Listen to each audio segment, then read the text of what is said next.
खास तौर से आज ऑनरेबल सीएम साहब का शुक्रगुजार हूँ कि उन्होंने मुझे साबिका में भी डिप्टी चीफ मिनिस्टर और रेवेन्यू मिनिस्टर का ओहदा दिया था और इस मरतबा टीआरएस पार्टी बहुत बड़ी मेजॉरिटी से जीती है। इसकी तमाम की तमाम जिम्मेदारी हमारे ऑनरेबल सीएम को जाती है, जिन्होंने हिंदुस्तान में जिस तरह तेलंगाना स्टेट में अमन कायम किया, जिस तरह तेलंगाना स्टेट में लोगों को पावर फराहम किया, गरीबों के लिए उन्होंने इतने स्कीम्स लाए हैं उसका कोई अंदाजा नहीं लगा सकता।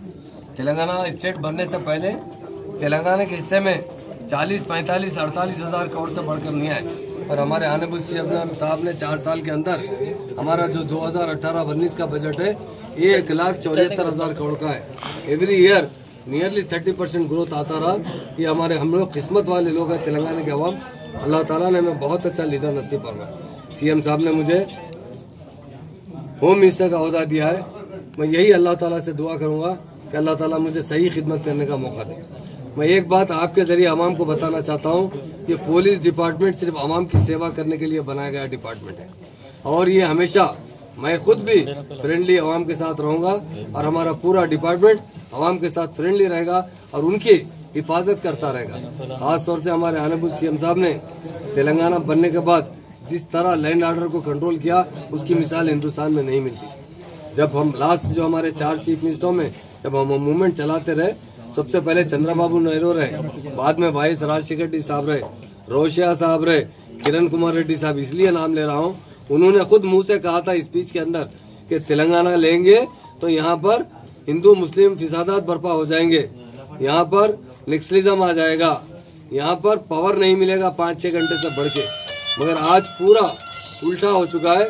इतना अमन हमारे स्टेट के अंदर है, हिंदुस्तान में नहीं है। जितना पावर हमारे स्टेट के अंदर सरप्लस है ये हिंदुस्तान में नहीं है। नक्सलिज्म का खात्मा करने वाले कोई लीडर है वो केसीआर साहब है। मुझे मौका दिए, मैं ऐद करता हूँ कि मैं उसी तरह प्यार और मोहब्बत से अमन एकजहती को कायम रखने के लिए काम करता रहूंगा और हमेशा सबके लिए एक्सेस पहले भी मैं रहा हूँ। जब मैं रेवेन्यू मिनिस्टर था बहुत से हमारे सीएम साहब की सदारत में उनकी क़यादत में बहुत बड़ा रेवोल्यूशन लाया गया। तो 1930 के बाद अपडेशन रिकॉर्ड किया गया, रैतु बंदी स्कीम लाई गई, फार्मर को खानदानी प्रॉपर्टीज बगैर किसी लड़ाई झगड़े के उनके नाम मुंतकिल किए गए।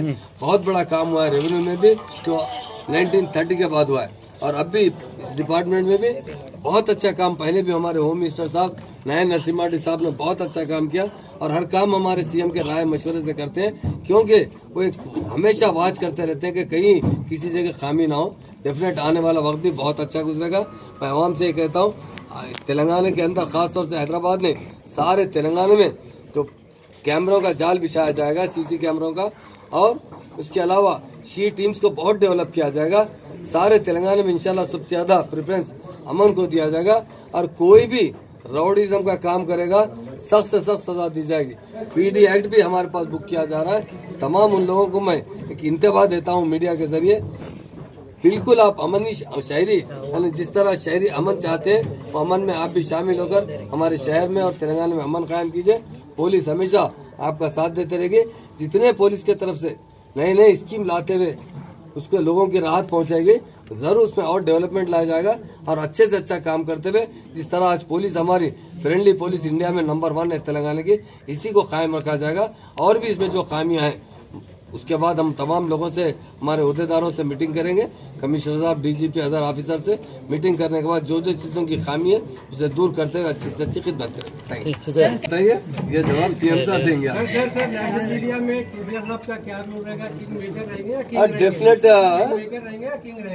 डेफिनेट हमारे केसीआर साहब जहाँ भी खत्म रहते किंग ही रहते हो, मैं किंग नहीं रहते। किंग को जमाने में बादशाह कहते थे, केसीआर साहब हमारे खिदमत गुजार है, वो आवाम की खिदमत करते रहे। चंद्रबाबू नायडू ने ये कहा है कि KCR will help BJP in the national front, what would you tell on that? ऐसा है कि जो चंद्रबाबू नायडू साहब कहे ना, वो खुद हमेशा बीजेपी के गोद में बैठे रहे 83 से अब तक। हमारे सीएम साहब तो बीजेपी का खात्मा कर चुके हमारे स्टेट में, देख लीजिए। कभी हम लोग उनसे अलायंस कर रहे थे, चंद्रबाबू नायडू हमेशा बीजेपी से अलायंस करते रहे, हर इलेक्शन लड़ते रहे और यहाँ पर तेलंगाना में भी आकर देख चुके हैं वो उनका जो बात जो भी कह रहे हैं टोटल गलत कह रहे हैं। तो अभी नेशनल पॉलिटिक्स में केसीआर जी का कैसा रोल रहेगा? What kind of role will he be playing? Will a national front? National politics में केसीआर साहब का बहुत अच्छा रोल रहेगा। केसीआर साहब चाहते हैं कि हिंदुस्तान को पहले गोल्डन बट कहा जाता था। आज हमसे जो छोटे ममालिक है, चाहे मलेशिया हो, सिंगापुर हो, चाइना बहुत तेजी से तरक्की कर रहा है, हम क्यों पीछे बैकवर्ड है? हमारे पास आज तक भी इतने साल 70 साल में पीने का पानी भी मुहैया नहीं कर सके आवाम को। और जो हमारा कुदरत का निजाम इतना अच्छा है हमारी स्टेट पर, हमारे पास 70,000 टीएमसी पानी नदियों में आता है, उसमें 40,000 से ज्यादा टीएमसी समंदर में बह जाता है। वो पानी हमारे किसानों को देना चाहते हैं और इसी तरह इस स्टेट कंट्री को खुशहाल कंट्री बनाना चाहते हैं। ज्यादातर दिन के टाइम पे मर्डर के केसेस हो रहे हैं हमेशा। आप पहले वर्कआउट कर लीजिए, जो आप ज्यादा का जुमला इस्तेमाल कर रहे हैं, पहले वर्कआउट कर लीजिए। 14 से पहले कितने मर्डर होते थे? आप खाली चंचलगुड़ा जेल का सर्वे कर लीजिए, चेरलापल्ली जेल का सर्वे कर लीजिए। 50% कैदी जो रेगुलर आते थे उसमें कमी आ चुकी। कैदियों में कमी आना अमन की अलामत है। अब कोई आदमी के साथ तो हर आदमी के साथ 2 कांस्टेबल तो नहीं रहते ना। कोई दुश्मनी में, खानदान में, फैमिली मैटर में वो मर्डर करते हैं, हम जरूर उनको सख्त से सख्त सजा देंगे। अभी आप लोगों में के सीट पे बैठे हैं ना साहब, तो अभी इसमें रिस्पांस क्या है? जो दिन के टाइम पे भी मर्डर केसेस आ रहे हैं सामने, मैं बताया ना साहब, जहाँ भी ये कैमरे लगाए जाएंगे, इससे जो हमारा टावर, पुलिस कंट्रोलिंग टावर जो बन रहा है, ये बहुत बड़ी दुनिया की टॉप टेक्नोलॉजी एशिया में नहीं है। इसकी पूरी टेक्नोलॉजी जापान और चाइना से लाई जा रही है। ये कंप्लीट होने के बाद डेफिनेट एक भी आप देखेंगे क्राइम करने वाला आदमी बच नहीं सकता। सर, फ्रेंडली पुलिस आने के बाद में लोग ये कह रहे हैं कि रॉडी शीटर्स को फ्रेंडली पुलिस, ये लोग के लिए फ्रेंडली पुलिस हो गया, लोगों के लिए नहीं। तो इस बारे में ऐसा है तो अगर कोई गलती है तो उसे सुधारेंगे, और ऐसी बात नहीं है।